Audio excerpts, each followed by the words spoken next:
I mean, it's four, uh, and almost everyone is here. Okay, so we'll wait for another 2 minutes, Amit. So, welcome, Amit, and You. I'm happy to invite you for this cohort. This is cohort number, officially, this is the cohort number three. And as you are running this session with us on a very important uh, topic, which is domestic expansion strategy. And a lot of people said during the growth discovery boot camp that they would like to explore more in the domestic expansion.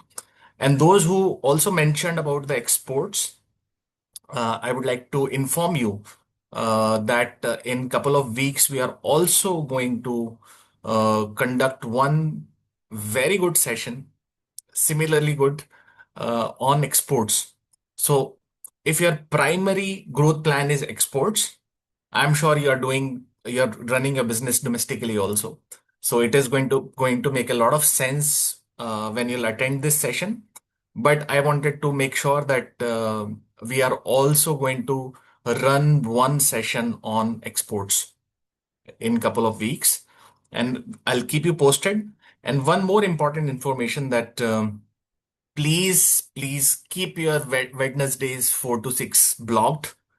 Uh, this is the day we don't want to uh, swamp you in the unnecessary information. You keep on looking the WhatsApp groups. Is it happening? Not happening? 99% we are running either uh, this session or that session according to your requirements on Wednesdays 4 to 6. So please keep your calendar blocked. Okay. And we'll keep you informed. So with this, over to you, Amit. Thank you, Navid. Absolutely a pleasure. So, to get the logistics in place, I should share my screen.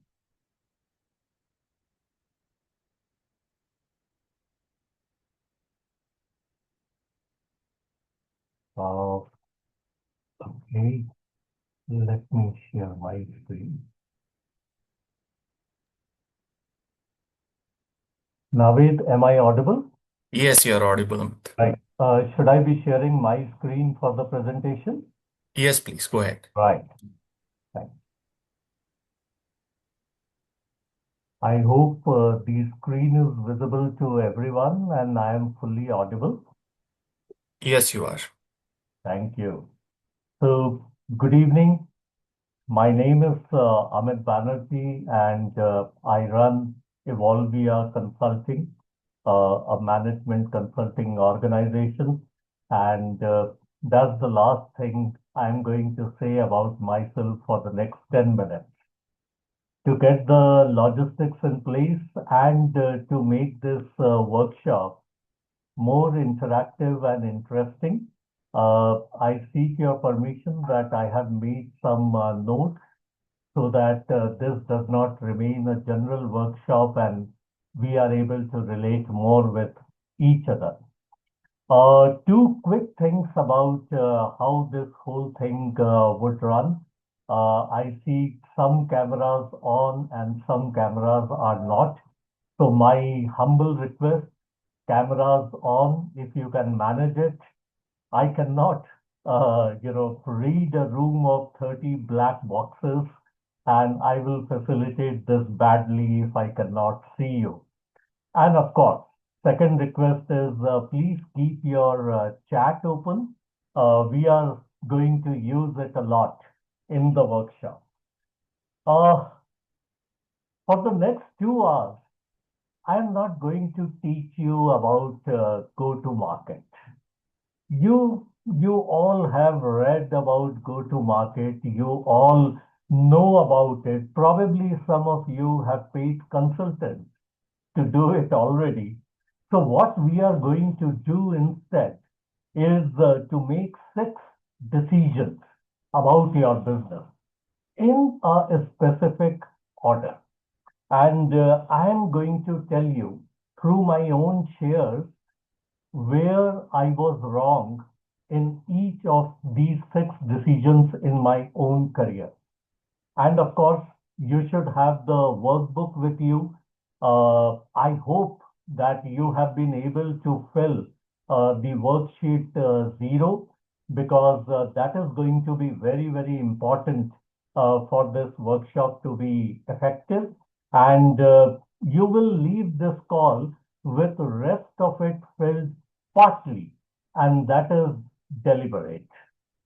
So let's move on and let me go to the next slide. So on the next slide, let me say this that we have this contract for 120 minutes. And in this workshop, I am not going to give you any theory which you can find on Google. I am not going to talk about big organizations like Google or Tesla or Amazon. What we are going to do is I am going to tell you the five things which I did, what worked, what did not with real number. And what we are going to do is to take those six decisions in a particular order.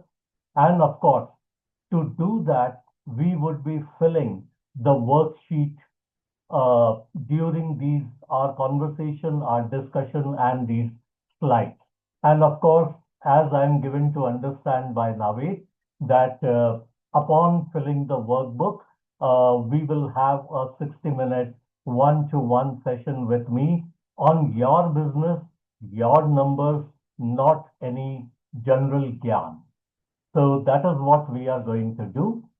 Let's move on to the next one. Now, when I got the input data from Naveed, I read all the 30 files. Some are present in the workshop today and some are not. But I just did not read the summary. I read all 30. And it's a very, very interesting data which I found. 29 out of those 30 sell to other businesses. 17 are manufacturing or engineering and fabrication. 21 of you have written down that you want to grow into new markets inside India. Your sales runs from 1.5 crore to about 40 crore, with most of you around 9 crores. Now that tells me something very, very important. You are not a startup. Nobody is here is still checking whether the product sells or not. You all have a plant. You all have customers. You all have profit and loss accounts.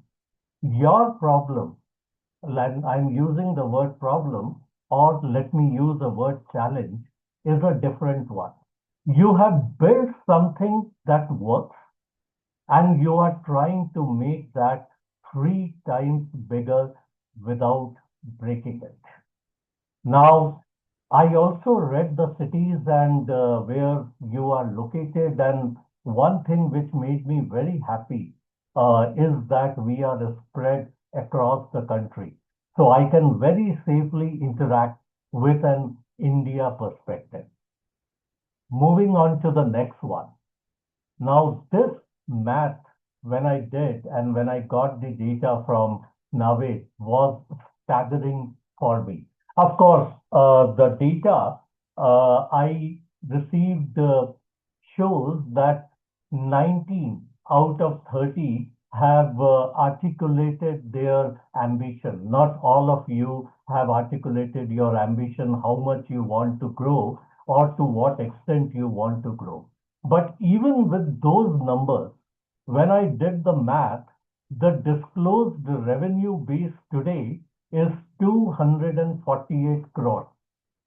And the declared 3-year ambition is 868 crores. There is one organization which mentioned achieving 500 crores in 3 years. I have excluded that If I include that organization, this number becomes even more mind-boggling. But even excluding that particular organization which has mentioned 500 crores, what we are talking about is becoming 3.5 times higher in 3 years, which is a staggering 44% growth year on year. 620 crores of new sales to be built. And as you can read on the slide, and that is the truth of life. Nobody grows 3 times by selling more of the same thing to the same people in the same way. And that is the argument of our entire call and discussion today. Think about it. Are you going to grow 3.5 times doing the same thing what you are doing as on today? Your answer would be no to yourself. Nobody is going to say yes to that, and that is the reason we are on this call for next 120 minutes. Let's move on to the next one. So let's come to the main thing, where the engine actually breaks. Between 5 crore to 50 crores, I have watched each one of them from inside. This is not a gyan, this is something which I experience in my life, in my career. And I hope that you are able to relate to either one or lot of these 6 engine breakers. First one, the sales runs on relationships, not on systems. Top 3 customers giving 50 to 70% of the sale, and the owner brings in most of the work himself. Number 2, the market was chosen by accident. We entered where a customer pulled us, not where we decided to go. Number 3, everyone is the customer. I hope I can use bit of Hindi in between. जो आ जाए, जिसने अपनी requirement दिखा दी, वही मेरा client है. But if everyone is a customer, your salesman has no clear list, no clear message, and nobody he is allowed to say no to. That would be a crime. Probably he would be sacked. We describe ourselves with adjectives. When somebody asks us, oh, how are you? What are you? How are you doing? So we would generally say, as businessmen or professional, I have the best quality, I have the best service, I have the best price. What we do not realize is every competitor in our segment is saying exactly the same word. Are we really differentiating ourselves? The channel, whosoever is selling through a particular channel, and even direct sales is a channel. The channel was picked for convenience. A distributor was appointed because he asked, or because I liked that particular guy, or because the whole thing was very easy. How many people really Uh, must? Yes, Navid. can you put it on full screen? Oh, I'm sorry. I'm sorry. Let me put. Is this okay? So I would just like to say if it is possible to increase the volume from your end, can you please do it? Let me just check. I'm already at maximum volume. Okay. Is my voice very low, or you are able to make out what I'm saying clearly? So we can hear what you're saying. It's Okay. just not as loud as usually in the sessions it is. Okay. What I would do is when we get to that stage where we are doing a worksheet, I would take a break and I would move to Bluetooth. Then probably it would be better. Is Okay. that Sure. okay? Thank you. Right. Okay. The growth Amit, it is not full screen yet. at my end, it is. Maybe it's a lag due to network. Just hold on maybe. for a couple of seconds. I have already Sure. changed to full screen. You can stop sharing and share again. Probably that works. Okay, let me. Yeah,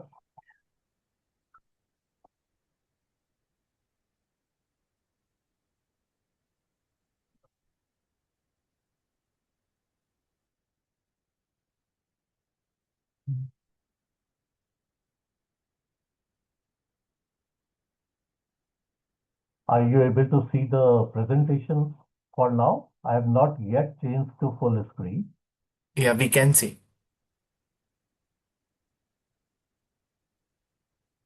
And now, is it full screen? No.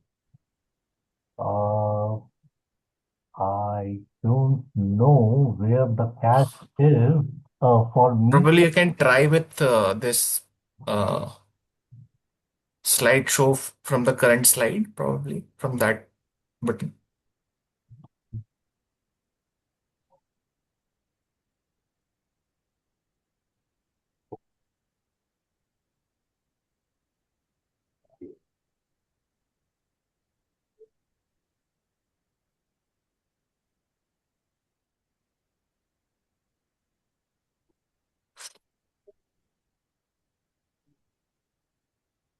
Or maybe you can take the control of the presentation, Naved. I would just keep saying where to change. So below the home, file home, below that, Yeah. it just changed Uh, on the slideshow, you on just the click on the side, slideshow on top, yes, and then the from the current on the slide. left side. Yeah, That. this one. Is I think it it? is. Yeah. No, no, it's in the waiting.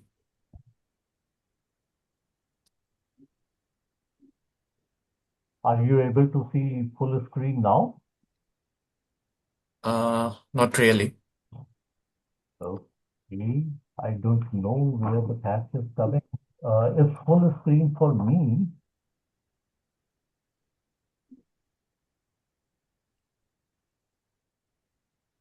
That's too much of a break. Do we continue running in the same way? Will that be okay? Otherwise, we'll be losing a lot of. Sure, sure. Okay, I think it is visible. Maybe you can just increase the. I think it's fine. Yeah, that is enough. Yeah. Yeah. Right. So, yep. My apologies for the little bit of break. Uh, so last one is growth is the cash it creates. What do we mean by that is new markets. Obviously, we have experienced that whenever we are entering the new markets, we mean slower payments, more stock, bank balance going down, and five of these six are the decisions which we make. These are not the things which are happening to us, and that is the good news because if these are the decisions we are making, then we can very much take a new decision this month, and that is what we will aim for. Moving on to the next one. We are extremely sorry, but we are absolutely not able to hear you, sir. Oh, I have no clue what happened in the previous slide, except for reading the slide. right. Just allow me a couple of moments and I will switch to the Bluetooth. My apologies. Just couple of seconds. Sure.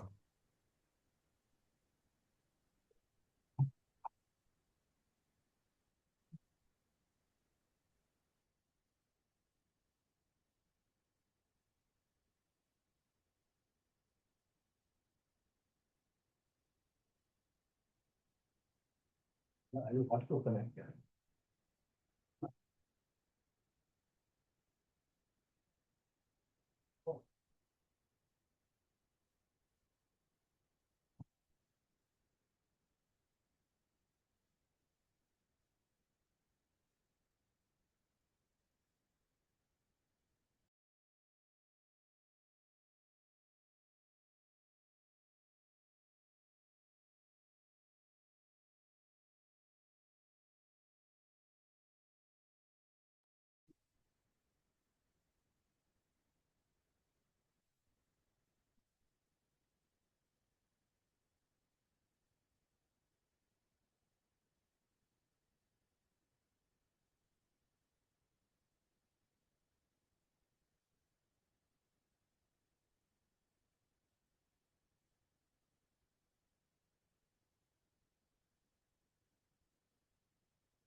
Naved, is this better now? Just confirming. Yes, pretty much. Right. Others? Ma'am, can you hear me better now? Much Your better, volume is sir. increased. Much better. Much better. Right, right.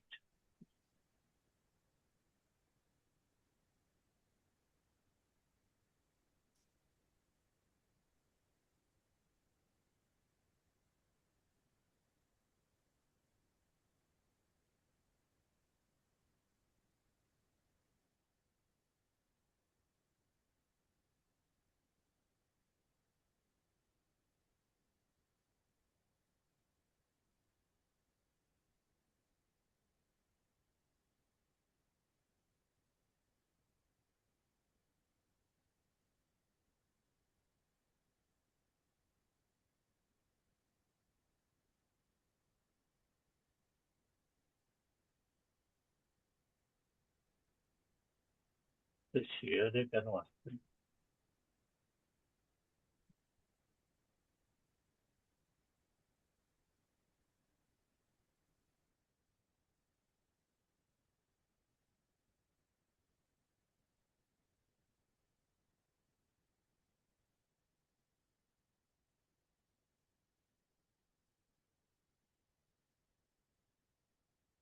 Amit, you're on mute.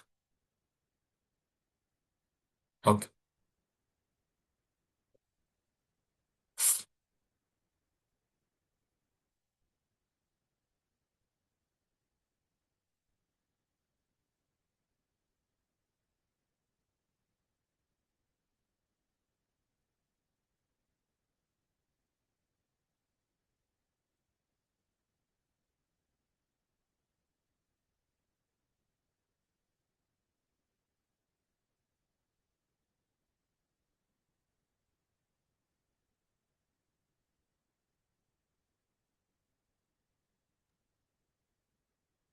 Are you able to see the screen now?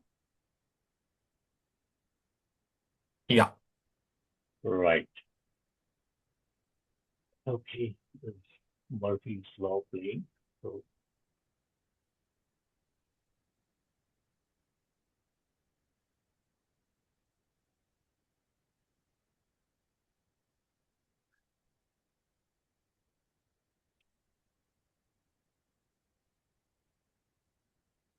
right.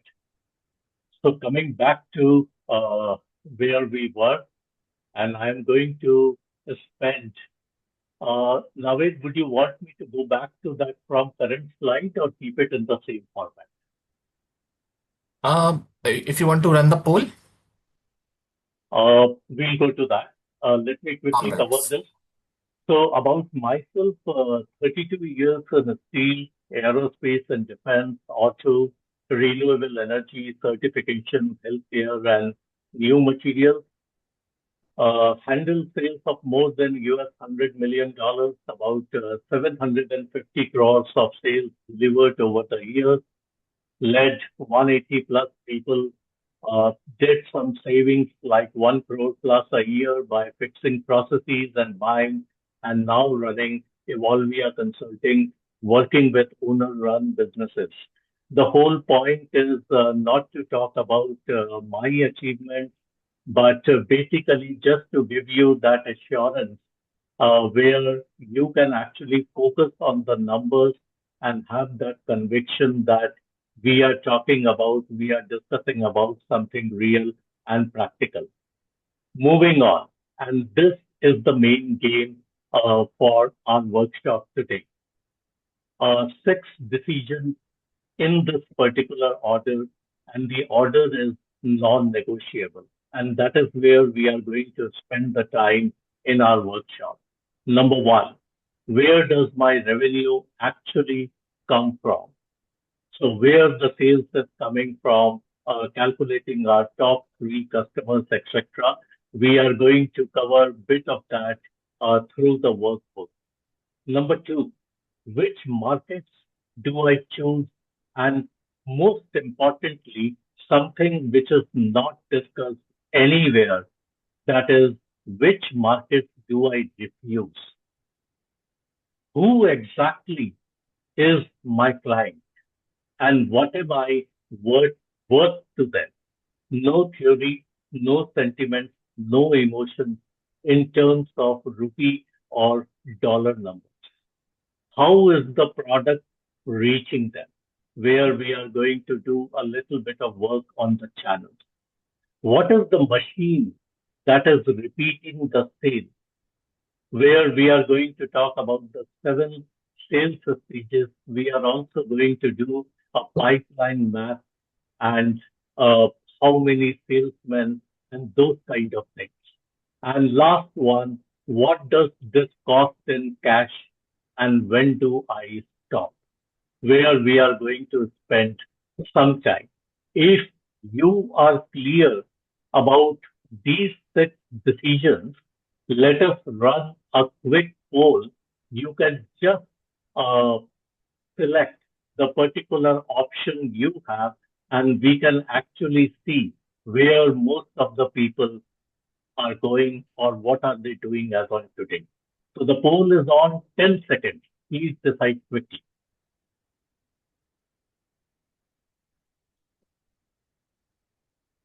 1. Everyone is the customer.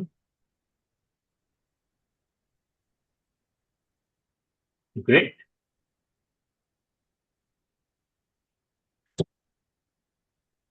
Please read the question once again carefully and answer. And in next 20 seconds, we'll close the poll. And once you close the poll, Asmita, please show the results.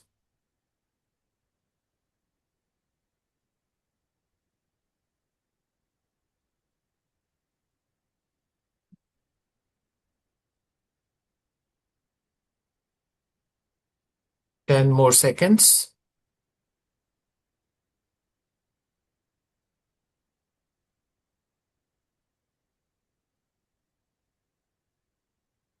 All right. Beautiful. And 10 out of 19 people have gone for sale running on a relationship and not on a system. That is absolutely beautiful. And each of these six have a worksheet. So that is what we are going to do.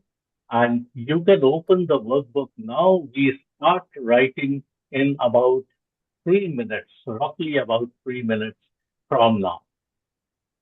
So we can close the poll and we can move on.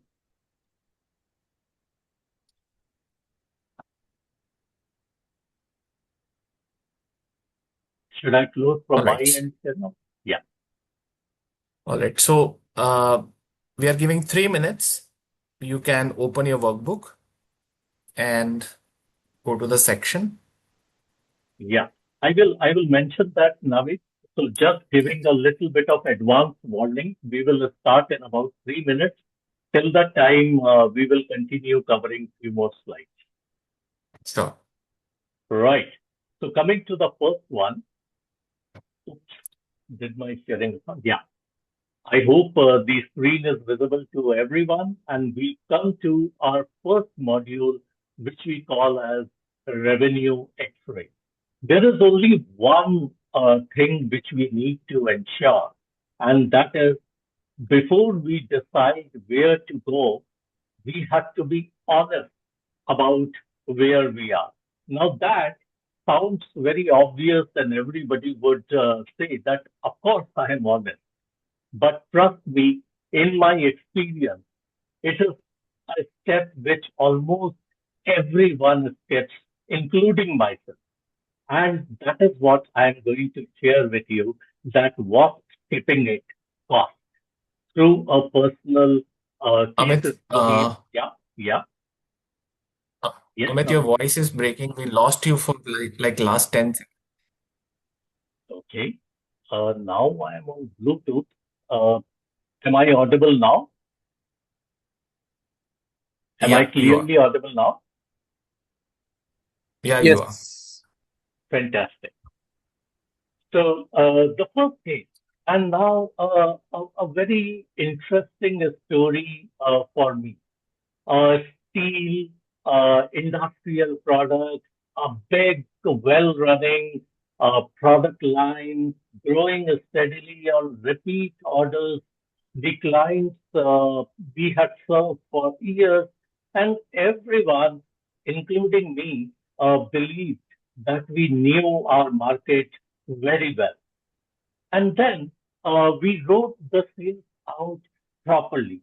Top customers, sales value, share, and something which really mattered to us, what the material was actually being used for.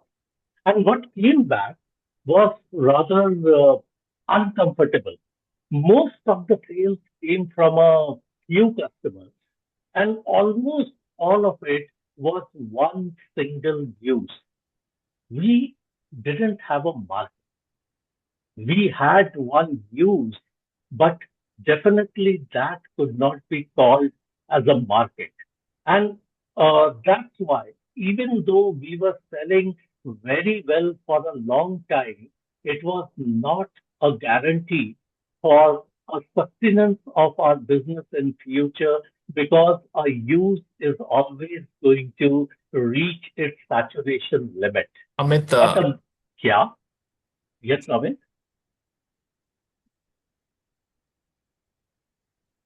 Hello. uh, is everybody can hear Amit properly? Just give me a thumbs up. Yes, no?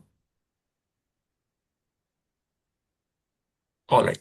Please carry on, Amit. Sorry. No worries.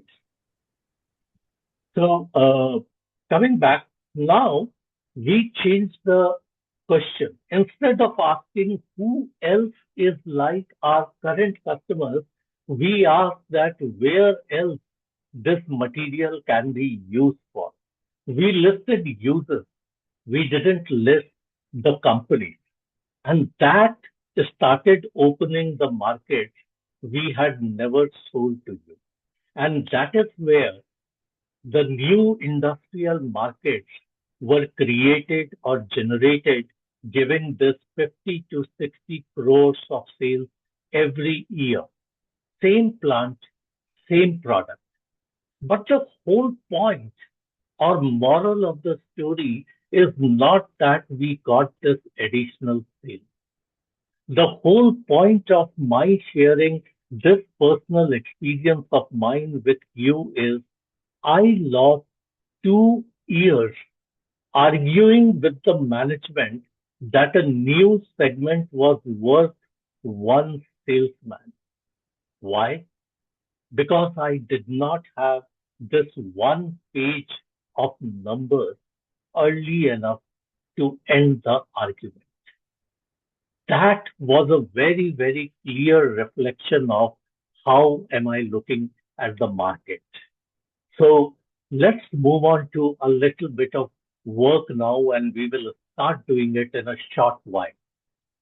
Let's do the X-ray of our respective businesses. So we see a table here, and this table has 7 columns. So we have a customer, we have a revenue, and each customer is a particular percentage of the total revenue. What is it used for? Geography, how we got them. Now, you may notice, you may or may not be doing it, but in my experience, almost everyone has 5 out of these 7 columns. We have the customer, we have the revenue, we have the percentage of the total, we have the geography, we have the new or repeat. But what we usually do not capture is what is it used for and how did I get this client. More important than this table are these 3 tests which you see at the bottom. How concentrated my sales is. Top 3 customers as share of sales. More than 40%, I do not have a market. I have 3 relationships. Test 2. How did they come? Did they come through my personal connect or did they come through a referral? If it is less than 3, then we do not have a system for finding the customer. And in the poll which we conducted just now, I think most of you voted for that. And test 3, can it be repeated? Which particular segment has given us 2 or more similar customers? That is the only customer type which we have proved. Rest all is a guess. And then there is a second part where we calculate the sales today, we calculate our target in 3 years, and then we split that particular gap in 6 ways. And that is something which we are going to do in worksheets 1 and 2. 5 minutes. Please open your worksheet and start doing those. If there is any confusion or any clarification you want regarding the worksheet, I am here to clarify. Otherwise, let us spend these 5 minutes and come back into the meeting.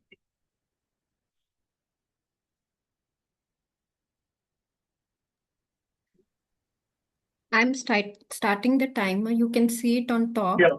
So Yeah. according to that, it's going to be a 5-minute time.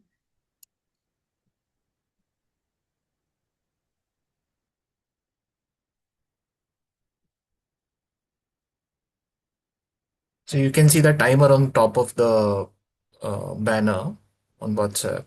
I'll also inform you after 3 minutes.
Few minutes left.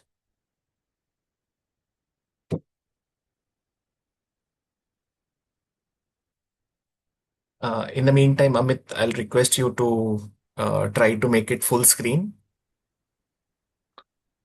Amit, I have one question. Would you please help me on that? Yeah.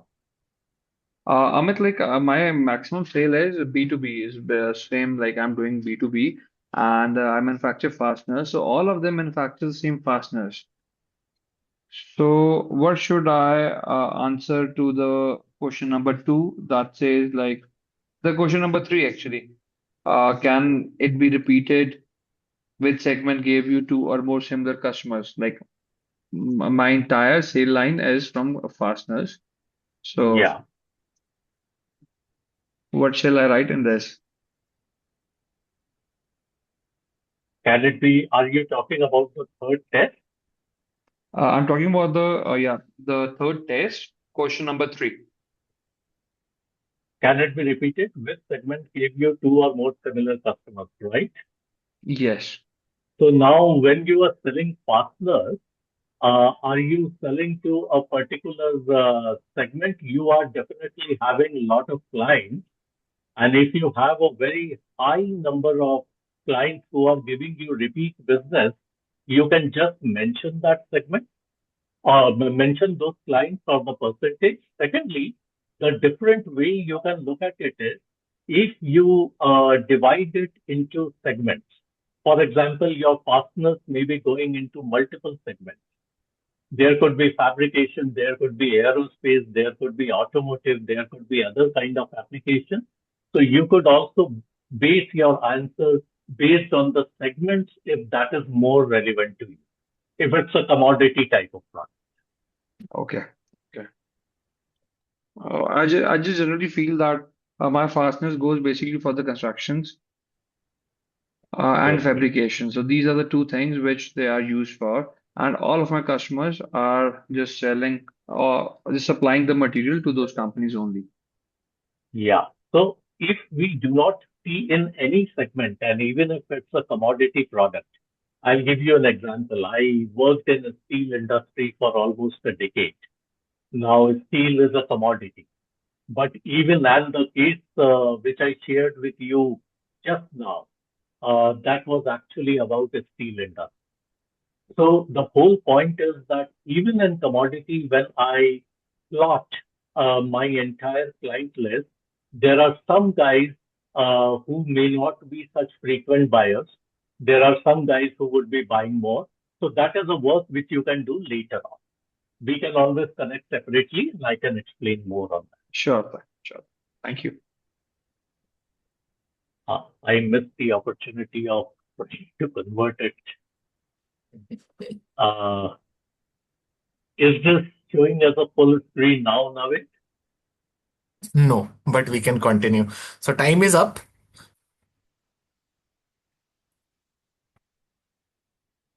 So let's come back. What I need is a couple of volunteers who can just give me the numbers.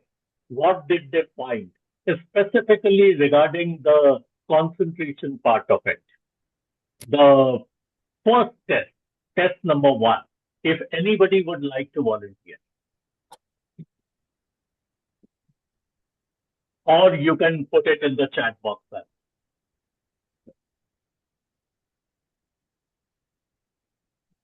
Anyone?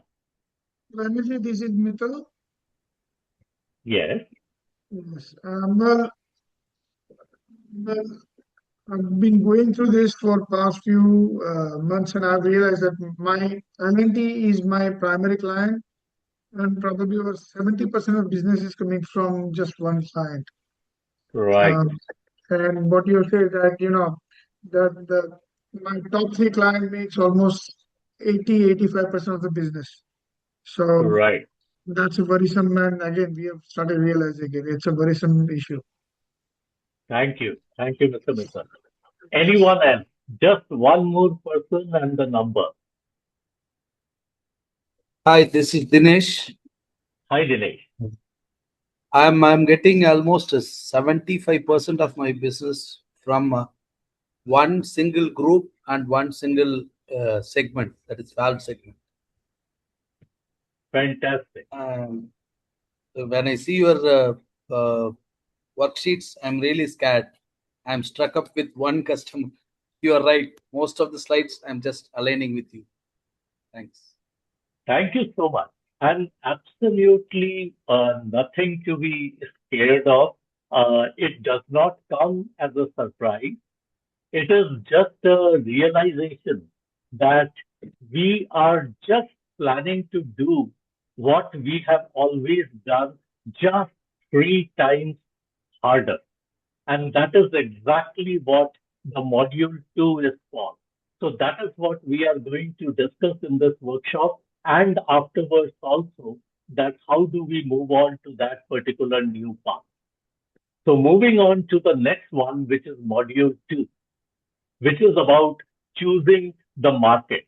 Now, this is something very, very interesting, which we are going to discuss. There is only one sentence which we need to sit with. The big decision is not which market to enter. The big decision is which market to say no to. And that is what we will come back to in about 15 minutes. And I'm going to request three of you to unmute and say it out aloud. Which market are we going to say no to? But before we proceed ahead, let me again share yet another story of mine and probably one of the most interesting experiences in my entire 32 years of career. Aerospace and defense, the market with the longest clock I worked in. When we looked at entering it, every argument was against it. 2 to 3 years from the first meeting to the first billing, approvals, qualifications, audited quality systems, lot of huge paperwork, all of it had to exist even before anybody would accept even a sample. And then we had a board who was watching the quarterly numbers and who was asking for results. The case against too slow, too expensive, and board was saying we do not have that kind of patience. We went in anyway.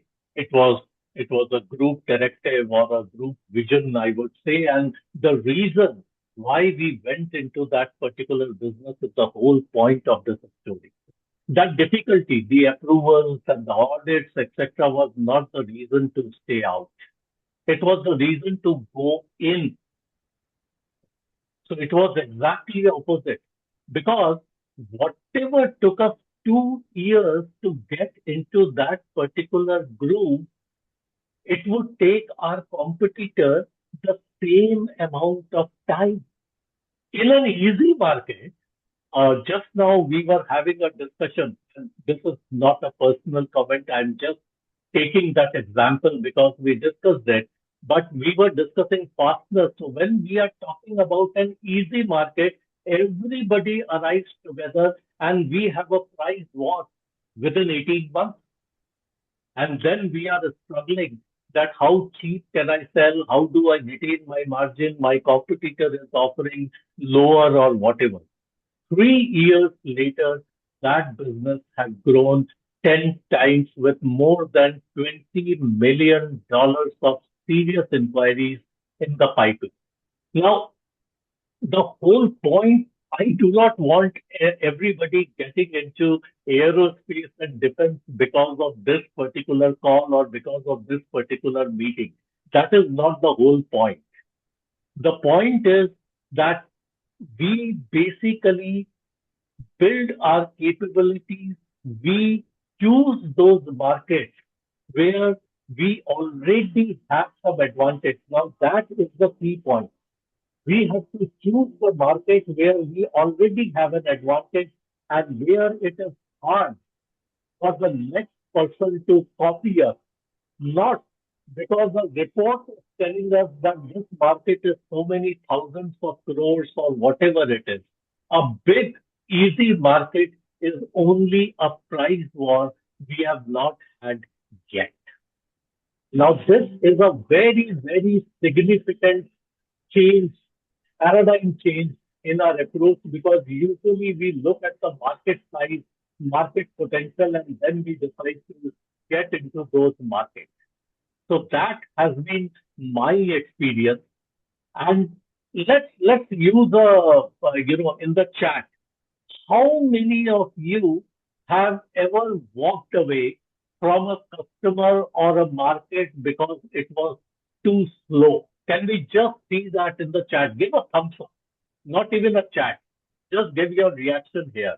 You walked away from a particular market or a client because it was too slow, too tough, too hard. Just give a thumbs up if you did. 1. Great, great, great. Absolutely fantastic. Yeah. Beautiful. And what do we have in this cohort? We have CNC machining, we have castings, we have fasteners, we have ductile iron, we have wall components, we have fabrication. So we really have to take a clear call. We go back to the first sentence which we read. It is not about the market we decide to enter. It is about the market we choose to say no to. So moving back to the presentation. Now, this is going to be a big one. And let's start doing this exercise when we are choosing our market, the market prioritization matrix. Let's score 5 markets we can enter 1 to 5 on each line. First one, size of the price, 20% weightage given. What do I mean by size of the price? The rupee I can realistically win in 3 years. We are not talking about the size of the whole market. What I can win, what is going to be my revenue or sales, size of the price. Right to win, it has the maximum weightage in this. A proof that I already have an advantage, a reference, a skill, or a relationship which I already have. Number 3, the ease of entry, 15% weightage. What kind of requirements do I need to meet to enter into that particular market in terms of approval, certification, payment terms, distance, how crowded it is. And this is where we have to score in reverse.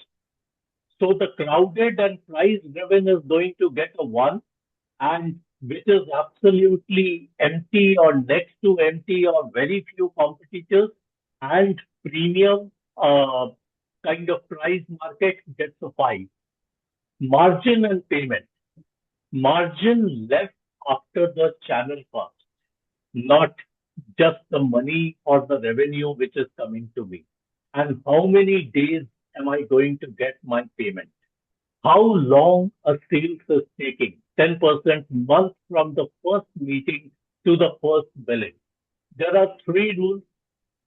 Please do include the market you are already in. That is your yardstick. Right to win, as I already explained, gets the highest weightage because it is the only one and my competitor cannot also claim. And please name the 2 markets. Now, this is where it is different than what we do in most of the exercises. Please name the 2 markets you are going to say no in this year. Please write them down and tell to your sales team as well. So there is a worksheet 3, which is to be done in 6 minutes. We are going to do that we are going to score 5 markets, including the one we are in, and please circle the winner and write the 2 we will say no to. And our 6 minutes starts now. We can put the timer on, Ashmita. Yeah, it's there. It's there.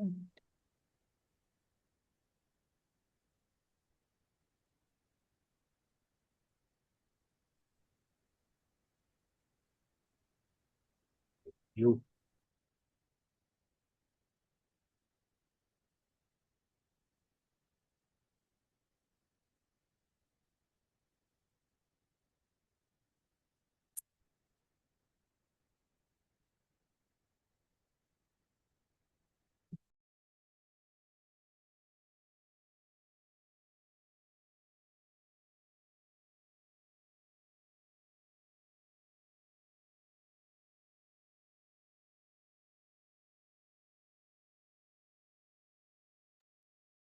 If any clarification is needed, please do ask in the workbook.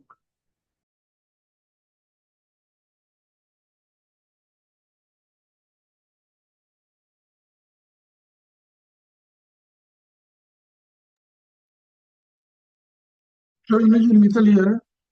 I have a question, and I'm a bit puzzled. For an example, we are into manufacturing of steel pipes and fittings, mainly used for water distribution projects. So, drinking water, irrigation, those kind of projects.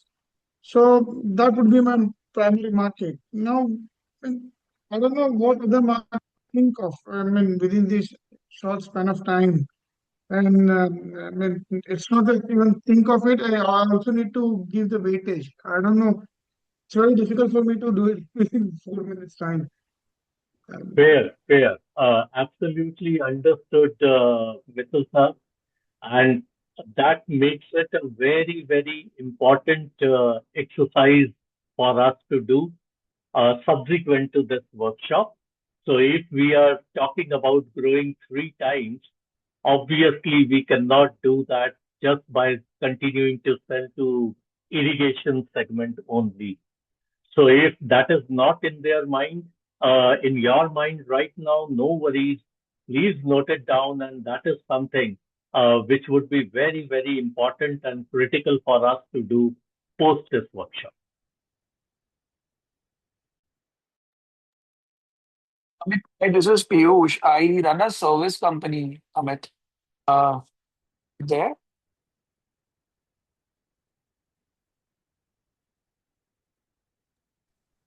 Amit, you're on mute. I read about you, Piyush. Your Yeah. organization's name is? We are Innovate Installers Services Private Limited. I run a service company basically, we are purely into services of interior and exterior products basically. So, Yeah. in compared to those service angle, I mean, how can I bifurcate and write on here? Because I'm not able to relate my company with this basically. What kind of services are you providing, Piyush? We are into installation of interior products like wallpapers, floorings, grass, vinyl carpet. We are into a B2B business where we tie up with all the brands and we provide installation to them.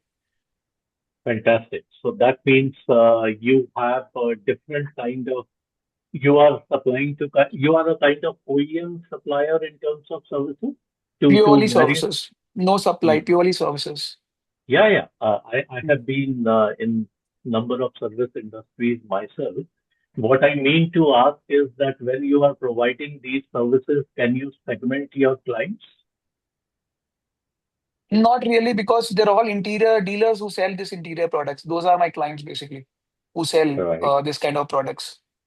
Then what I would very strongly recommend cannot be done right now, but subsequent to this workshop is to seriously segment your markets. So what I mean to say, and these are very crude examples, but there could be Hafiz contractor kind of clients, right? And then there could be smaller guys. There it could be done in terms of the kind of companies like public limited versus proprietorship. It could be done based on their turnover and revenue. It could be done based on the cities, like you could be talking about metros, and then you could be talking about tier 2 and tier 3 cities. So in your case, these kind of segmentation will start giving you new definitions of market. Got it. Got it. Well, taken. Got it. I think Amit, Sanjay is having a question. Yeah, many people have, I see. Yes, Sanjay ji, please go ahead. Thank you, sir. I have tried to reply to these and I need your assistance. If I start with market 1 to market now, I have given total score of 12 to market 1. Market 2 is at 21 and the rest 3 are at 19. So when I start answering the market, where are we going after this year? I'm not sure what should I write for say number 2. Because I have 3 markets at the same score. No worries. Just put your data there, Sanjay ji. So that is good enough as of now. And then we would be having a lot of discussion on this afterwards. So whatever you are mentioning, this, let us just take it as a reflection that we need to get much more clarity in our thought process. And with that, time is up. Thank you so much, sir. I would like to add another thing over here with your permission. Yes. I had requested a consultant few years back from Bombay to do the detailed in-house working of our sales, etc. And he was kind enough to show me a picture that 80% of our sales originated from Delhi and NCR, whereas the material went pan-India. After which we started changing our strategies and planning it out. So, Sanjay ji, what we will do is we'll cover these things in individual discussion just to Sir, respect the time of everyone. We'll thank you, sir. definitely do this afterwards. Thank you, sir. Thank you very much. If everyone is covered, then can we move on? So, I would just need one or two volunteers to tell the whole group which one market or two markets we are going to say no to. If anyone can tell us that, okay, I am going to say no to these two markets and not, it's another matter. Like those two, three people who asked just now, they all asked which market should I enter. My question is different. Which market you would not want to enter based on this exercise?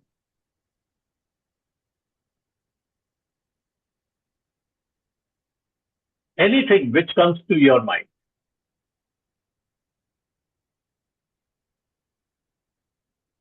No volunteers? Yeah, this is Dinesh. Yes, Dinesh. I don't want to enter into. I'm a CNC machine shop supplying valve components to various valve companies.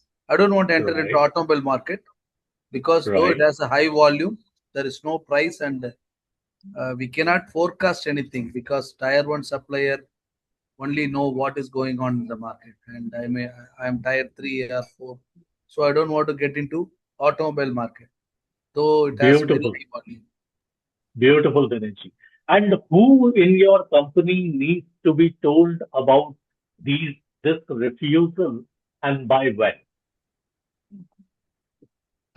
Actually, this is we are dealing with a lot of automobile customers 10 years ago, and we are in tremendous pressure every day, and we are unable to get any enough fair margin from them. So we decided, as a group, we decided that we are not coming out of this automobile, and we are good. Still, we make very good progress after that. So this is a decision already taken by you. Yes. Right. So my question was based on this exercise, if there is any other market which we have thought of now where we would not want to enter. If anyone wants to mention one market. If not, then we'll just move on.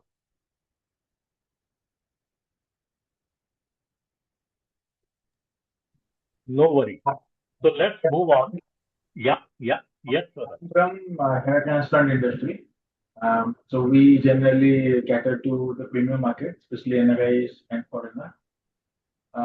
For me, we don't want to get entry into the mass market because of many issues, the pricing and the margin and the scalability.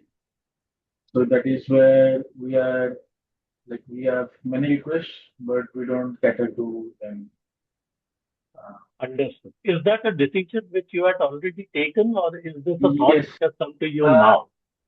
Earlier we were catering to them, then we find out the premium market, then we moved from there to there, but still now we are going to decide, like we are going to stop them. Like, is it Understood. something we moved from mass to premium, and now we don't want to cater the mass one. Understood. Fine. Let's move on. So, my One more thing, overall. I am Sarana Kumar, sir, from Sri Sarana Fabs. Yes, please. Initially we were 100% catering to the textile industry for the machine covers or spare related things. One of the time where the textile went down, we are totally zero and unable to move forward. So Right. at that time, we just decided that not a single segment should be carried. We should be in all the different segments, 4 to 5, 6 segments, so that if one goes down, the other will at least will help us. Right. So, as an overall thing, we are in this workshop with a given background of we are at some turnover catering to some markets as on today, And what we are doing in this workshop is preparing for future. So whatever decisions we have already taken, that is the backdrop or that is the foundation of our being here. So henceforth, let us put our thought process on what we are going to do in future from here on. So which markets we are going to say yes, which markets we are going to say no. Our entire thought process needs to start running on those lines. Only then we would be able to get that growth of 45%, 44% per year, which we had seen right in the start of this presentation.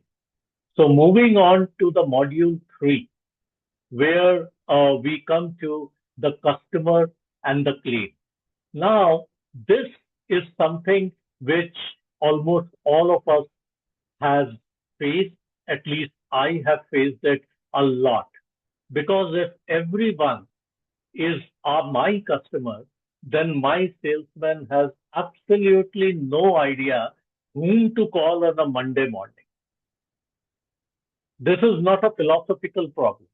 It's a Monday morning problem, and it costs us about 40% of the salesman's week, which none of us really realize.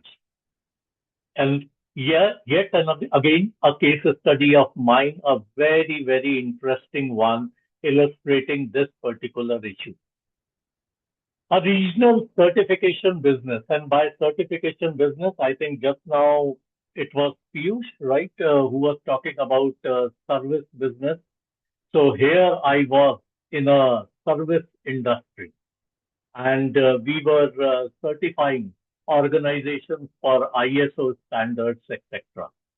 So a regional certification services business, I was accountable for a particular region's entire P&L, and the business was not delivering.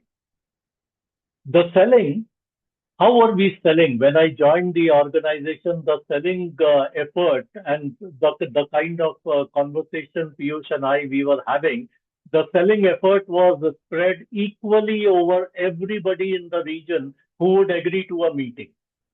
My sales people are reaching out, they are trying to get the meeting, and anybody says, Acha, aa jaiye, please come for 10 minutes. The salesperson is going for the meeting. And that is very reasonable because that's what we do in sales.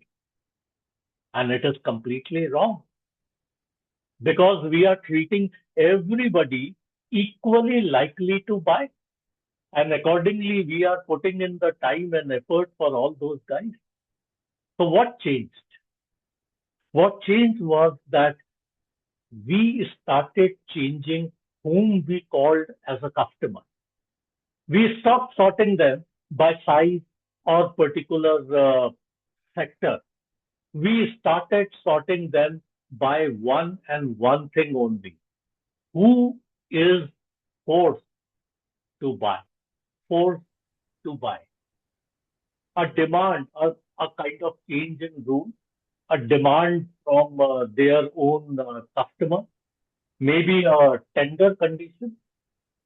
And then there were three groups. We ultimately discovered or formed three groups where somebody outside our organization, one of these conditions which I mentioned just now, that particular condition was pushing them to act.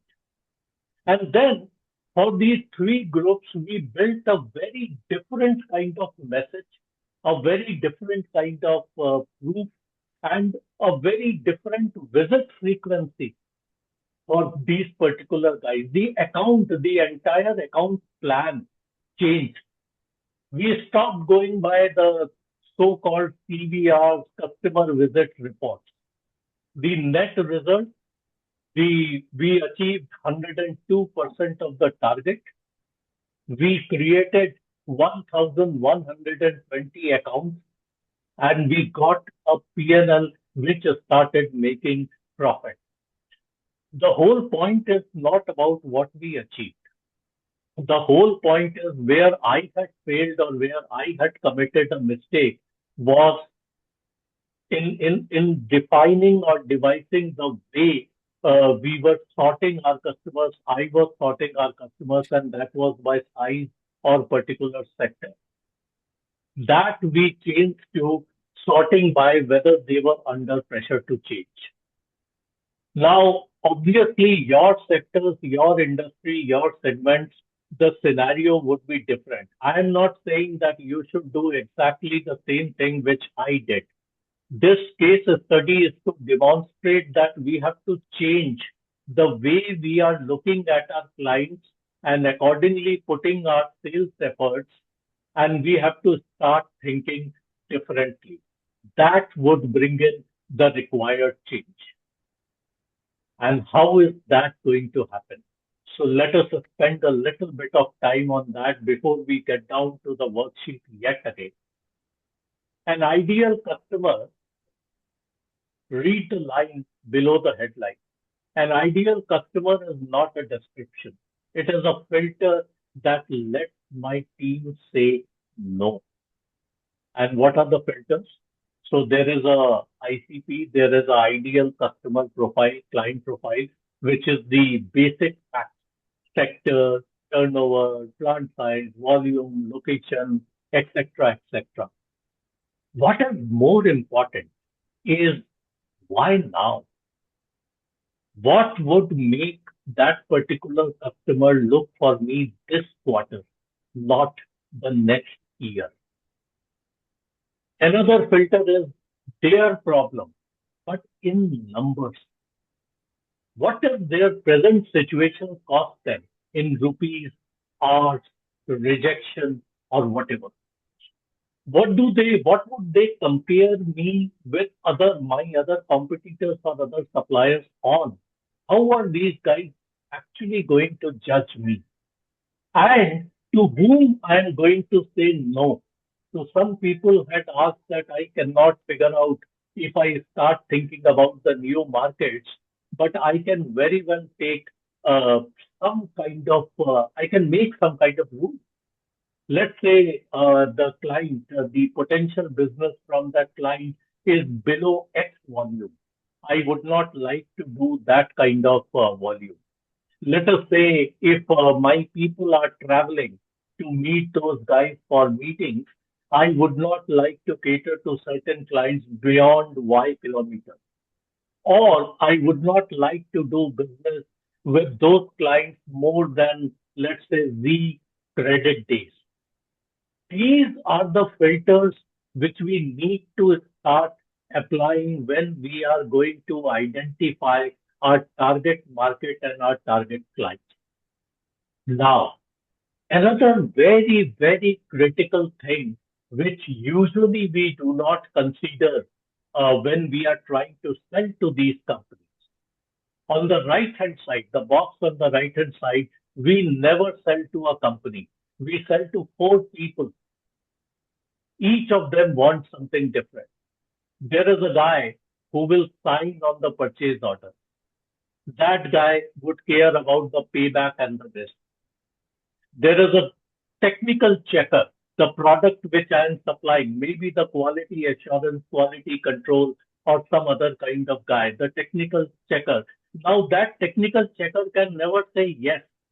He can only say no. If my product or my service is not fit enough, that guy is going to reject me because he cares about the specification and the rules. And then there is the actual user, the one guy who actually uses it, who lives with it daily, who really cares about the breakdowns and the extra work. And then in lot of cases or in most of cases, my inside friend, the guy who always tells me what is actually going on inside. Now that is a paradigm change in the way I am looking at a particular client. Suddenly I am not just looking at a one particular name. And most of us actually probably interact with one guy, or we identify my client by one guy, the guy who actually uses it. Probably a lot of us have never ever actually met the guy who is actually signing on that purchase order. I need to know and I need to interact with and I need to build relationships with all four. Only then I'm going to get those kind of new guys. Now, coming to from adjectives to particular, oh, I'm sorry, my apologies. Let's go to worksheet 5. Let's go to worksheet 4. My apologies. Let's take 5 minutes. Let us write one ideal customer, 3 types we will say no to, and let us name those 4 people by role. Doesn't matter if you cannot get that kind of detail in this particular workshop. Let's give it a sincere shot, and I would love to hear from 1 or 2 people who are actually able to fill it and share with the group. Ashmita, may I request you to start the timer, please?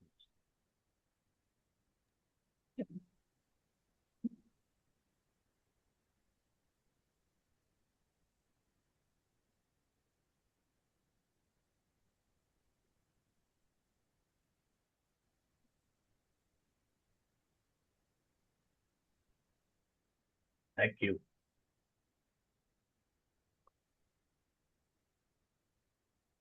So,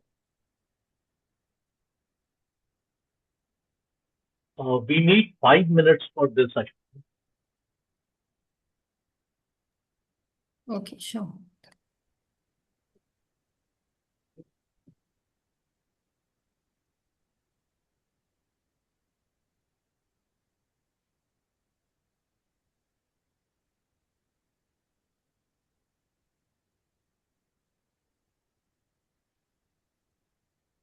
Naveed, with your permission, since we have taken a little more time, so I have not gone for the breakout. We were supposed to Yeah, take yeah, a understood. Understood. right. Yeah, yeah.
If there is any challenge or difficulty, I would be happy to clarify.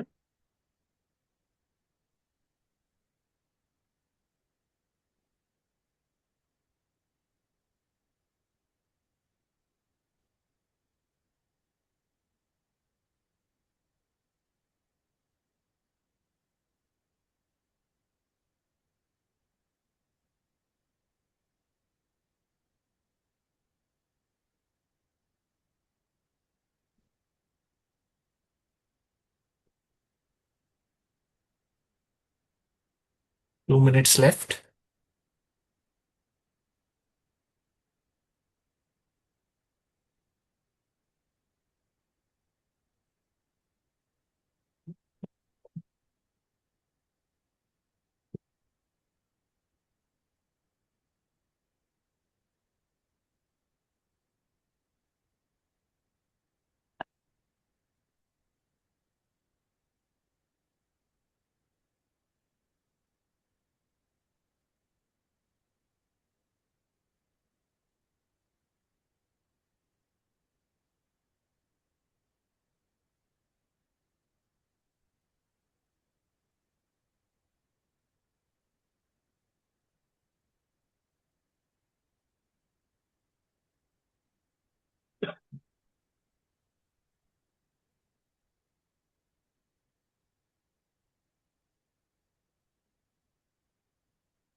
Last 10 seconds.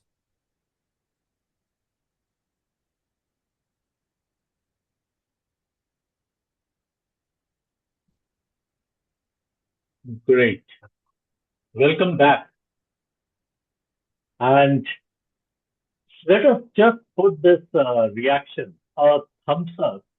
How many of us could not name a compelling event? And by compelling event, what I mean is the reason why a buyer or a potential buyer would want to buy from us this quarter and not the next year. That is what I call as a, how many of us could not define that compelling event? Could not. We couldn't find out a reason why the guy would want to buy from us this quarter only. Just give a thumbs up. That would really help. Reaction. Can you please repeat? Why we could not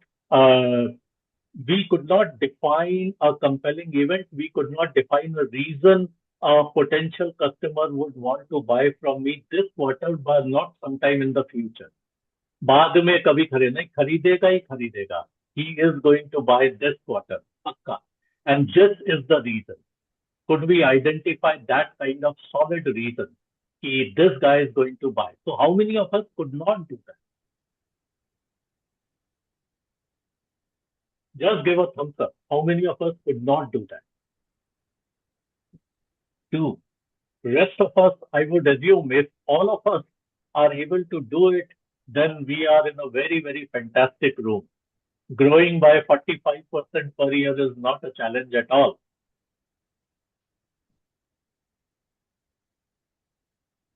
Okay, with that, I'll move on. Now, from adjectives to rupees. Now, this is a very, very critical activity we are going to do, and probably one of the most important things, or rather action we would take in today's workshop. Let's talk about it. Read the top 2 boxes. What do we mostly say? And I mentioned this right in the beginning of our discussion as well. Usually we say we give better quality, on-time delivery, competitive pricing. I have been into this business for 25 years, 50 years, maybe 75 years. But actually, what gets me that second meeting? Let's read the slide. For wall makers, someone mentioned that I make walls. For wall makers running 40 plus SKUs, we cut changeover rejections from 3% to under 1%.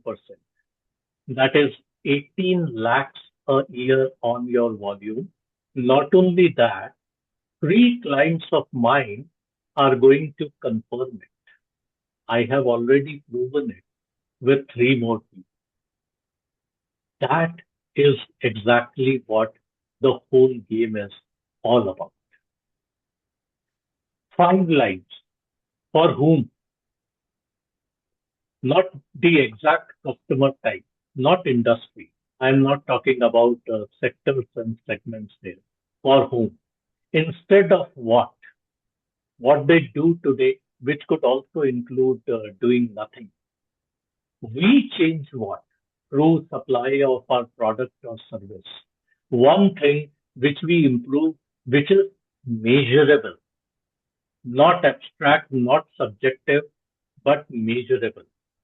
It is worth how much? We have to convert it into rupees on their volumes, not our volumes, not our guesses, and proved by what? A reference, a trial, a test report, or a sample, let us name it. And that is the worksheet which we are going to write now.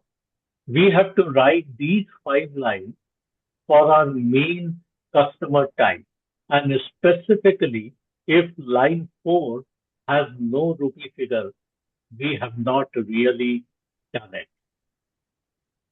If we are clear about this worksheet, then let us get into session. If there is any confusion, let us clarify that right now before we get into the worksheet. Any questions, any confusion, any clarification, please?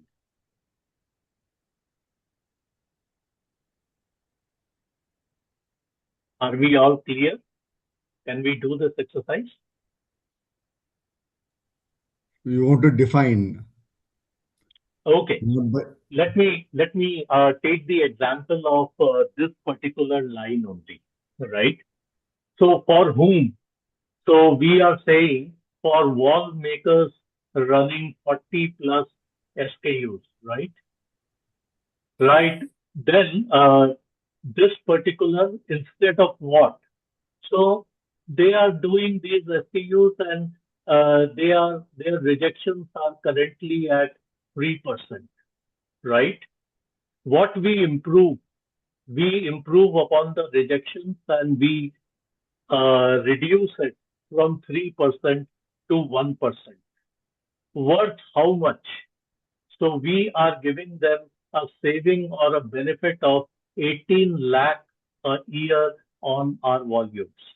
And proved by what? A reference, a trial or something. So I am saying 3 clients of mine are going to confirm it. That is a reference. That is what I mean by these pipelines. I hope it is clear. So if that is okay, Ashmita, may I request you to turn on the timer? We can take 1 minute less and for 5 minutes instead of 6 minutes, as we are already almost at 5:30.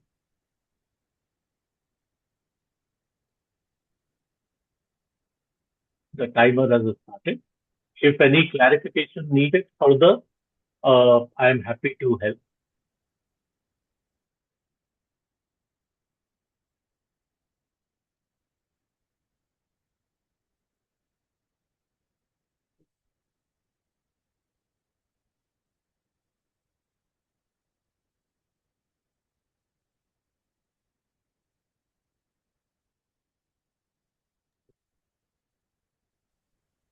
Once you have written those 5 things, you have to combine those and write in that one line in that box given in the workbook. Just like this line which you are reading on the box here. What gets a second meeting? So that would be the net result. You will have a something similar line.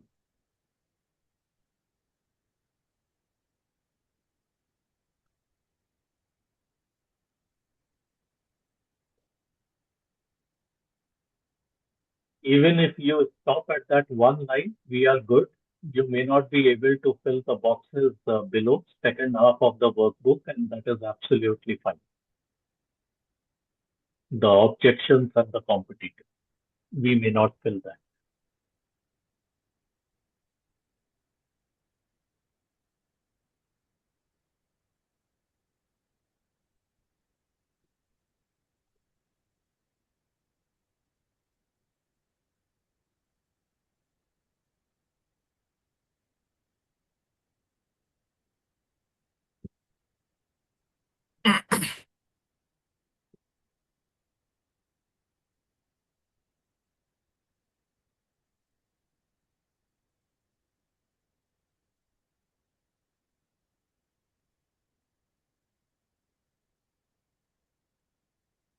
If you can post that one line which you have made in the chat box, that would be great.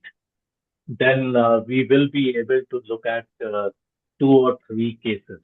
That would be really helpful if you can.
I hope all of us are in the room and we are working on these worksheets because all the cameras except one are off. So let's have the energy, and I hope it is benefiting and it is useful. All right. 30 seconds, last 30 seconds. And plus, another thing is, uh, while you are in this room, uh, doing the brainstorming, doing the activity, and I'm sure you will get more insights when you'll go out of the room. So you have more time to, finish all this before you meet Amit in a one-to-one session. So whatever you can do right now, whatever you can get, please do it. Else, you can do it later also. We will, Great. we are not going to ask you to submit it right away, just like we did for the Growth Discovery Bootcamp. The process is different here, but yes, you have to fill maximum while you are here. Thank you. So, any volunteers who can share that one line with the rest of the participants? That would really encourage the rest of the people as well.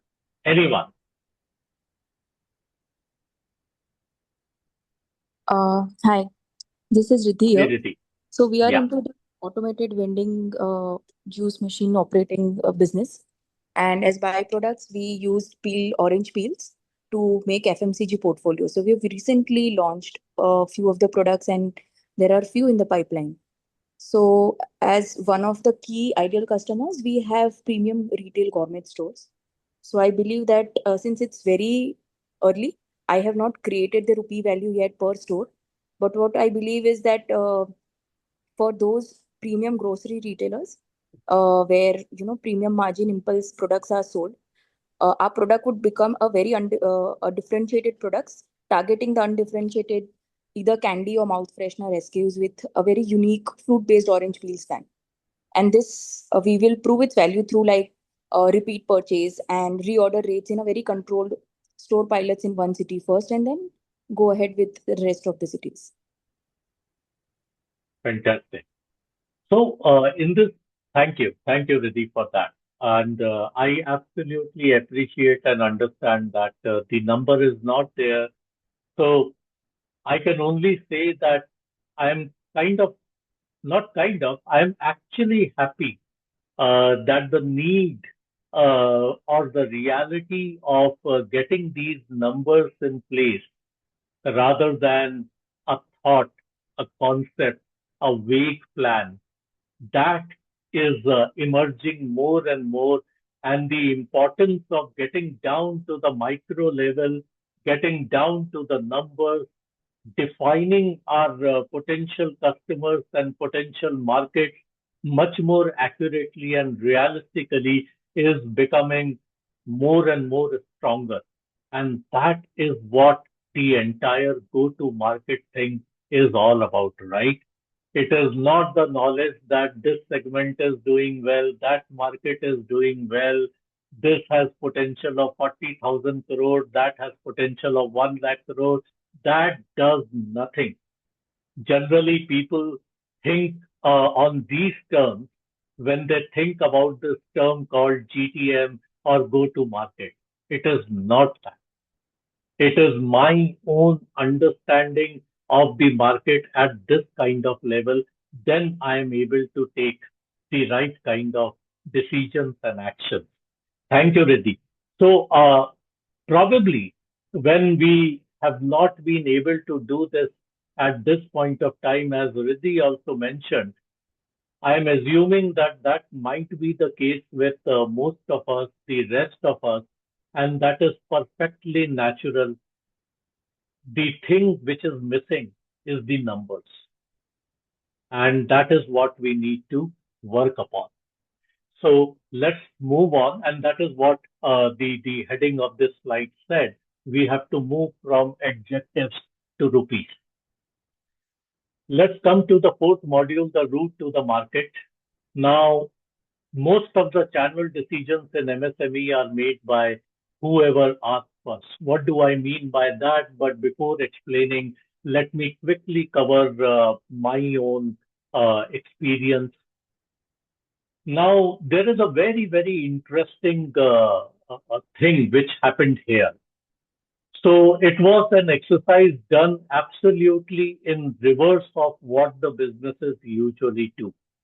So in the the first 2 months, we did not talk about the market. We did not design the product. We did not make the product.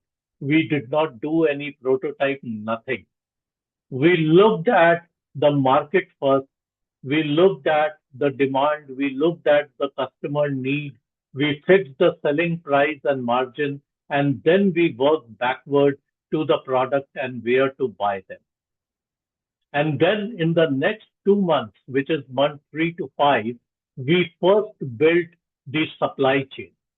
So we built the supply for the channel we planned to use. So whether we were going to sell online through e-commerce channel or through physical wholesalers and retailers and distributors, we built the supply first for the channel which we planned to use, not for the product we like making.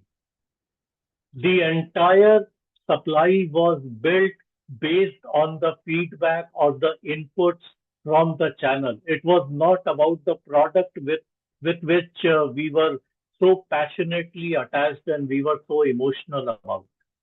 And then in the next 2 months, we built the brand and proof. The entire branding exercise, the entire initiative, we tried to build that trust a new name needs before a buyer will risk an order, because there are already established brands and established companies sitting there. So we first need to invest into that branding exercise. And I'm not talking about pure marketing or advertising and PR. Branding is much more than that. And then finally, we went to that multi-channel launch. So we did our risk mitigation and we launched on more than one routes on purpose so that no single partner could hold us to ransom. And that probably might be a very, very important point for a lot of people in this workshop today. What kind of channels we have, and is that channel or are my distributor or partner or whatever, selling partner or whatever, are they more powerful than me and are they holding me to ransom? So the order matters more than the speed. So first the margin, then the channel, then the supply, and then the brand. If we do it the other way around, we actually build a product my channel cannot afford to sell. Food for thought, not to be answered in today's workshop, but that is the food for thought for all of us.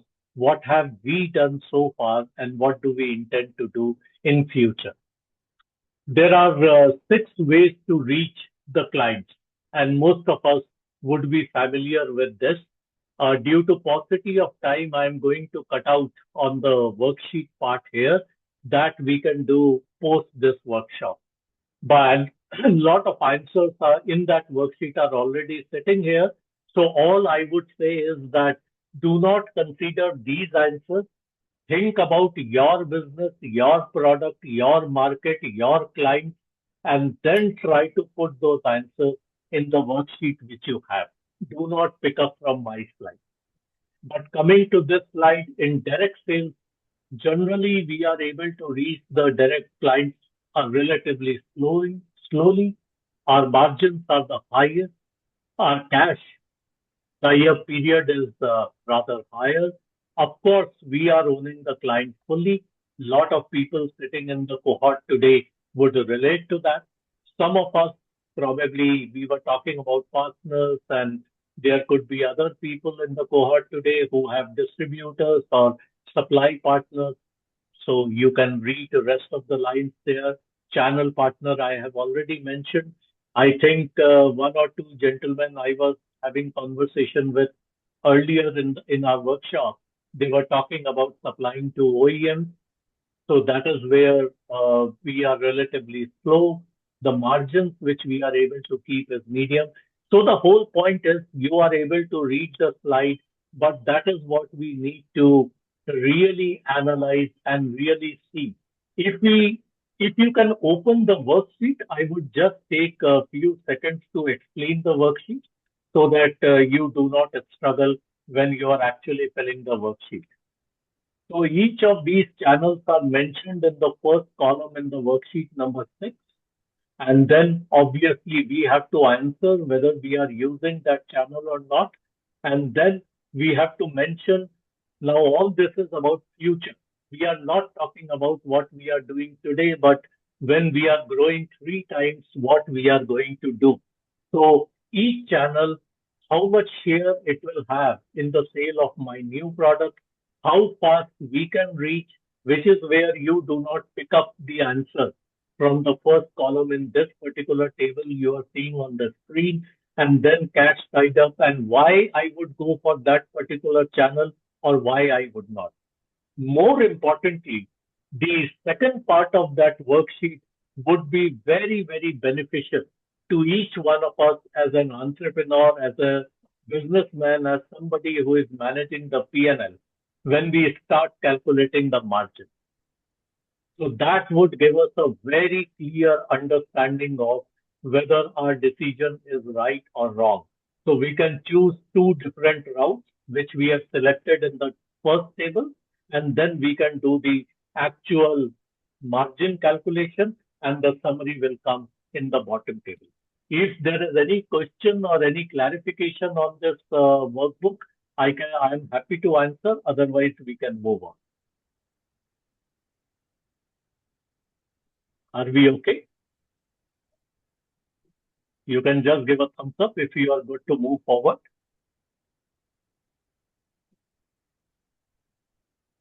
Thank you, Sanjay. Other people, I hope we are actively involved in the workshop today and we have not gone to sleep. Thank you. Let me come back to the workshop. Thank you so much for your reply and happy to see we are involved. Now, this is a very, very important part, and sorry for rushing a little bit because we are left with 15 minutes and I do not want to No take worries. more of your time. So, Thank Amit, you.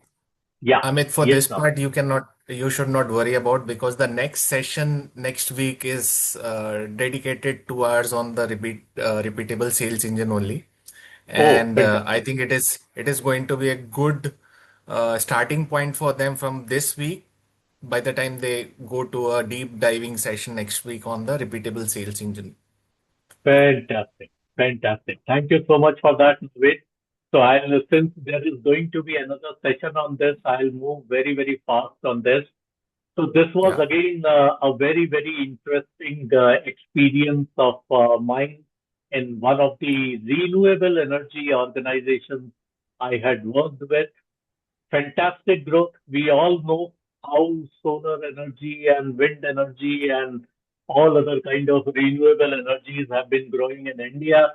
So the growth was already there. However, the discipline was not. Now, what was true? The different case in this particular scenario was we actually did not have a problem about the business because the orders were coming in well, every deal was being reviewed on a sales value. Now that was the problem, and I wonder whether we, each one of us sitting here in this cohort, is doing the same thing. We were reviewing each deal on the sales value. We were never ever reviewing the sales deal on the margins. And since we were not doing that, and since each and every sales was welcome, so we were building, we were producing, and we were creating a stock because we didn't know how to forecast. And if I cannot forecast accurately, and we did this exercise of how many guys are going to buy from me next quarter or in this particular quarter, and we really could not get a clarity on that, right? So if we do not have that kind of micro level clarity, then what kind of accuracy would I have when I'm forecasting my sales? And when I do not have an accurate forecast, what I'm going to do is I'm going to produce each one of my SKUs more and more. Now, with that kind of scenario, what did we change? We changed that we started gauging each deal differently. A deal moved forward only when something had actually happened. It was not just a sales guy telling me, Sir, acha ho raha hai. Good discussions are going on. I am very positive about this guy. So we were gauging the progress of our inquiries or our market funnel or whatever very, very differently. If there was a concrete development, only then we were considering it as a way forward, otherwise not. What did it mean in actual terms? I would not start producing that particular product and keeping it in my stock unless I'm pretty sure that it is going to get, I'm going to get that business. The weekly review started looking at the pipeline numbers, not at efforts. Sir, I'm trying very hard, but I cannot, the salesman telling me, but I cannot give you a very confident percentage of my expectation of this particular inquiry or lead converting into business. We started looking at hardcore numbers in the pipeline. What was at what level? And then it was very, very significant. It was sales who started owning the minimum margin. It was not finance. Traditionally, we had always kept it on the accountant. I would always call the accounting guy or the finance guy to tell me, "Ha, bhai, kitna bottom line tha?" What was the bottom line? No. I started demanding from my sales guys that you guys are not only responsible to bring in an order, you are also responsible to bring in a profitable order. And that is what it produced, what you can see absolutely on the right-hand side, where we got 50% higher profit within a span of less than 2 years and 7 days of stock. Coming down from 90 days of stock, we came down to 7 days of stock, which was fast converting to cash. Nothing clever, nothing innovative, nothing out of this world. We only stopped deals moving forward without a proof. And then our forecast became reliable enough to plan stocks against. So a reliable forecast, the message which each one of us needs to carry home, and we can use it in the next session. A reliable forecast is a sales tool. So there are 7 stages we have. Each one is with an exit rule. The stage does not change because the salesman is feeling good. I already spoke about it. It changes when something has happened. So you remember in the previous slide, I said that we started looking at things differently and our weekly reviews also changed. So when a particular client was moving from identify to engage to qualify to diagnose to propose to negotiate to win or lose review, after the deal, either it has come in or we had lost it. Because till that time, I was just asking the sales guy, how was the week? And I was getting a story. But when I started asking these 4 questions on the right every Monday, enough, and please read the line below that. That is very, very critical for all of us. Is my pipeline at least 3 times the quarter's target? If it is not, then I am in trouble. Good enough. How much of it, this pipeline, which is 3 times, how much of it is in the last 4 stages? Diagnose, propose, qualify, diagnose, propose, negotiate. Fast enough. Days spent in each stage, going up or going down. And winning enough. How many are we winning at each stage by segment? Not the whole thing together, by segment. All the exercise or all the workbook part which we had done in the previous slide when we were trying to define our ideal or target segments and clients, buy that. So we have to bring the whole story together. So when we start doing this particular thing, we start creating that repeatable sales engine, which hopefully you will discuss much more. Now here, I am going to do a little bit of exercise with you. I hope, is my Excel visible, Naveed, to everyone?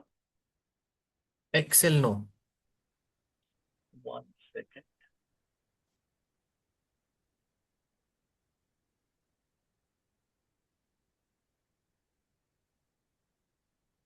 Is it visible now? Yeah. Right. So what I need is one volunteer from the group who can do this exercise with me very, very quickly. Just one person. Anyone? Any courageous person?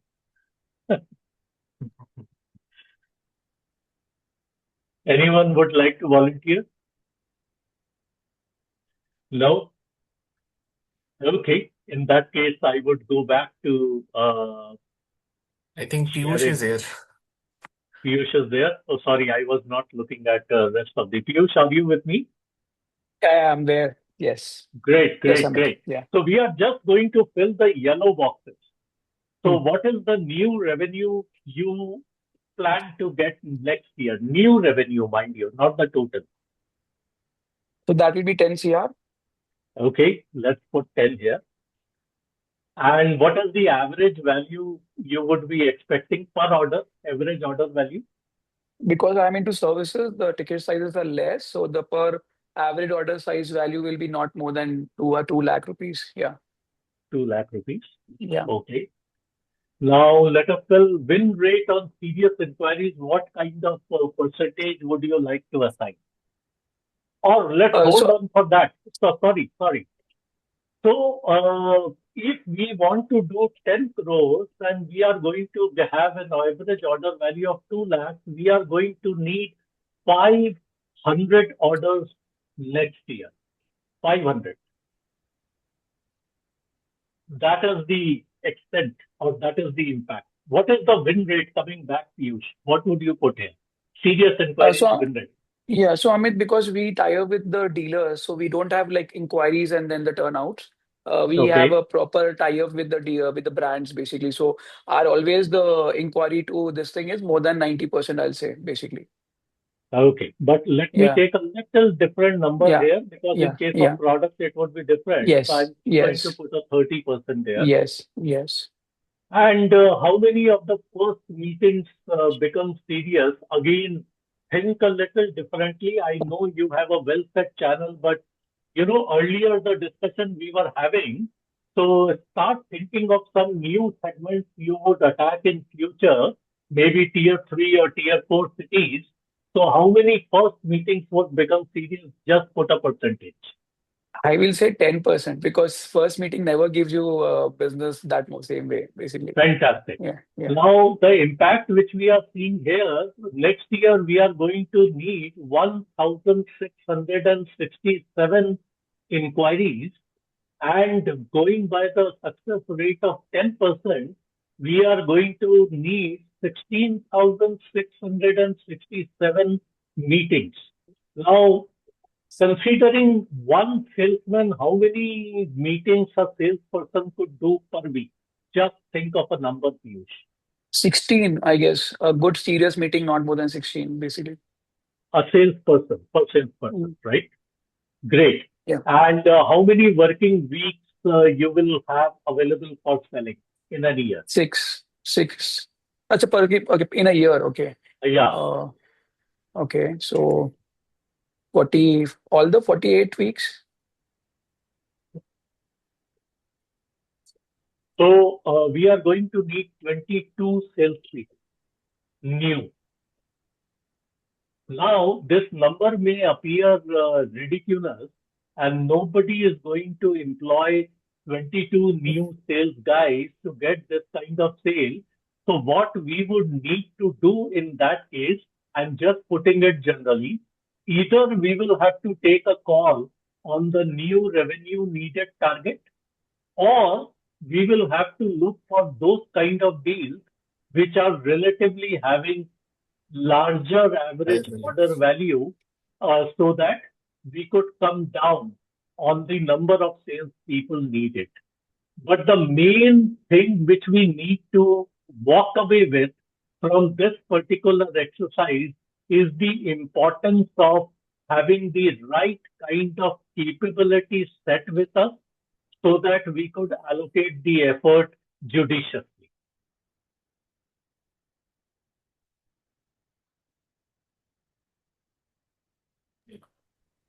So let me come back to, where did my deck go?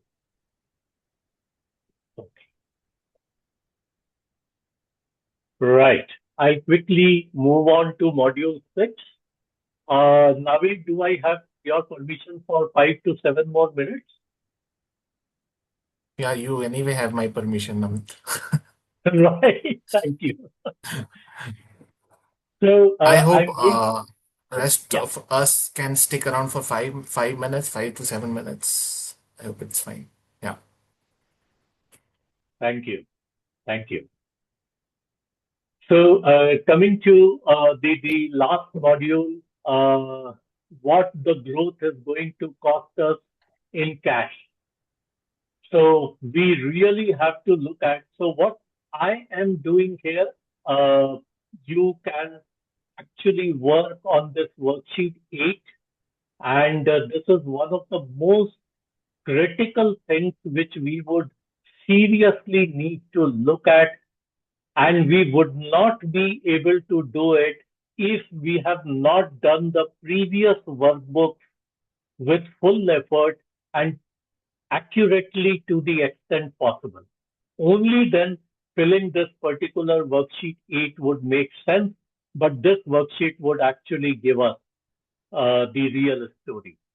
So we will have to calculate all the costs, which you do, by the way. I know that for your normal business you are doing anyway, but for this additional sales which we are looking at, we will have to look at the cost of the new salesman, travel, samples, certification, exhibition. I could go on and on.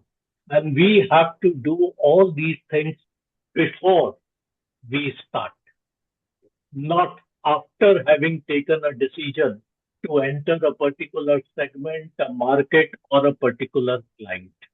Let us please ensure that we are doing this calculation before.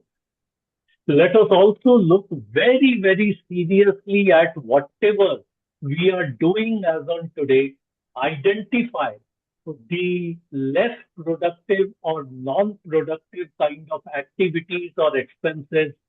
From my more than 3 decades of experience, I can say with confidence that we always, to our surprise, discover that lot of money is already sitting there in our business rather than us getting overwhelmed with, the fear of taking some loan or how to organize that extra money required to make that expansion, so on and so forth. And that what you see here, point number 3, is actually that what I mentioned just now. I could actually discover this 1 crore per year just by making my processes and systems more efficient.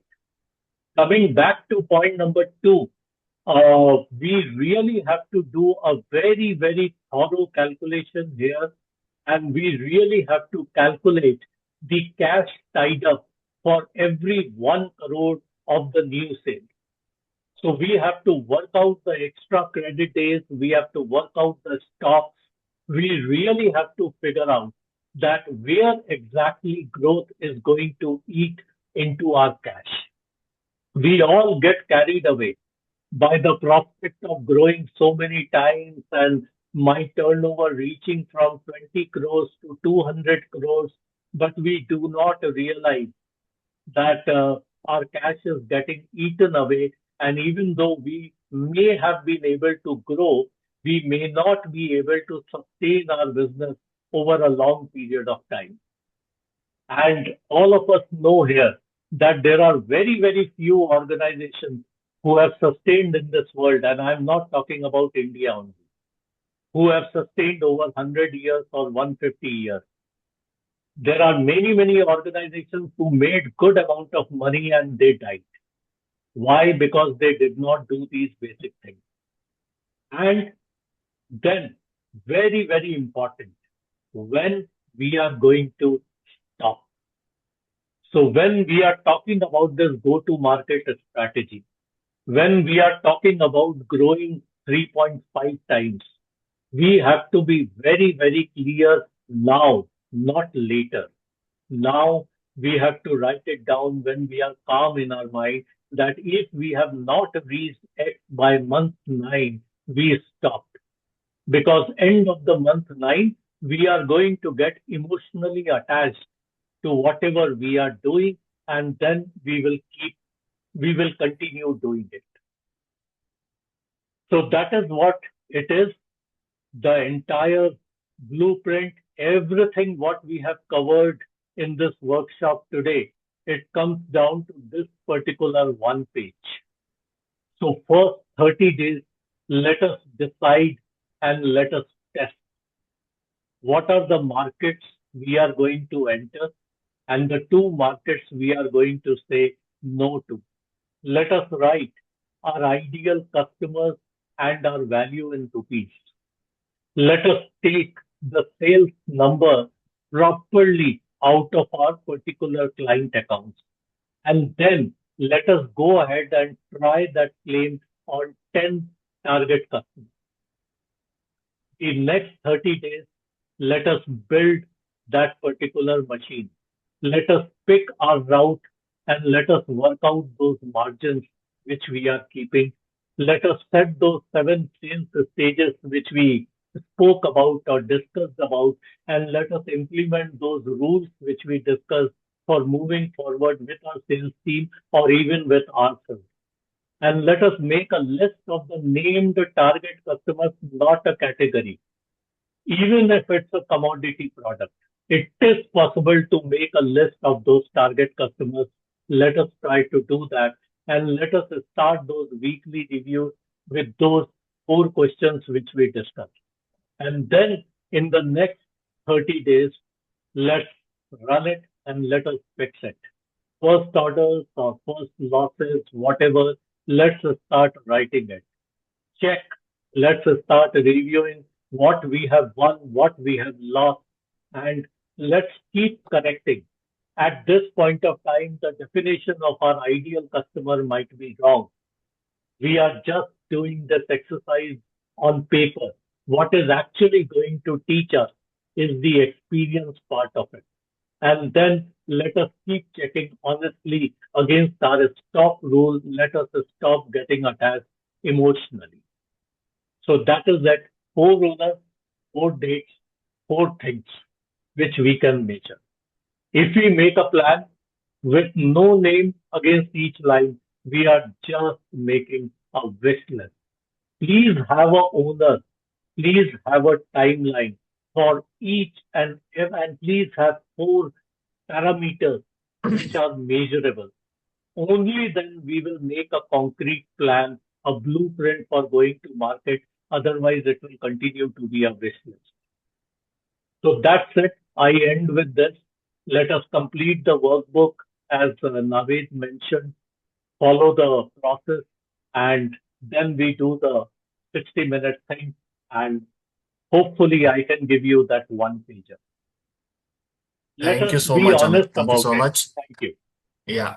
And please take another 30 seconds and fill this feedback form before you leave the meeting. Only 7 questions. So this is our usual practice, by the way, because you are attending the second session. In the end of all the sessions, we run this for all the right reasons. There is an NPS, there is a feedback, there is a lot of things based on which we come back to you later also, right? So take some 20-30 seconds more and finish this. Once you are done, we will close the poll and we will close the session also. So in the meantime, I take opportunity to thank Amit once again and thank all of you for being there for 2 hours patiently, and sorry for all the hiccups in between happened. Technology, like 90% times there is no glitches, and 10% times you face all this network issues. I mean, this is probably the first time I have seen that we were not able to, um, put the slide on full screen, things like that. This happens, right? So, uh, but end of the day, if we are getting some value out of it, and if we are getting some action items, actionable things to, build your business better, getting more action items to do something to, scale, nothing like it, right? So I think just another 10 seconds. We are expecting more people to participate in the feedback form. I think only 7 did right till now. Just 10 more seconds. We are giving 10 more seconds to finish this, and then we will wrap it up. So thank you, Amit. Wonderful session. In fact, I learned a lot of things. Uh, in between, I just forgot that I'm co-hosting and I'm part of this, but I started going through the data and everything. So wonderful. Thank you so much. Thank you. And one thing, if I will just take the liberty for our friends, thank you so much. It was a great session, and I just want to say one last thing that growth by effort has a ceiling, but growth by design does not have any ceiling. We can actually grow that 45% per annum, and every person here in this call got here based on effort. And I'm not criticizing it. That is how the whole thing works. That is why we are at this particular, point. But the whole point is that we are past that. And just working harder is no longer the answer to the question which we are asking ourselves. Can we grow 3 times? So the next 20 crores will come from these 6 decisions which we discussed, not the better deal. Thank you. This we are ending the session, and we will meet you next week with another wonderful session, one of the most important sessions, how to build your B2B sales engine. Okay. So see you next week, Wednesday, 4 to 6 p.m. Thank you so much. Thank you. Thanks. Thank you. God bless. Bye-bye. Thank you.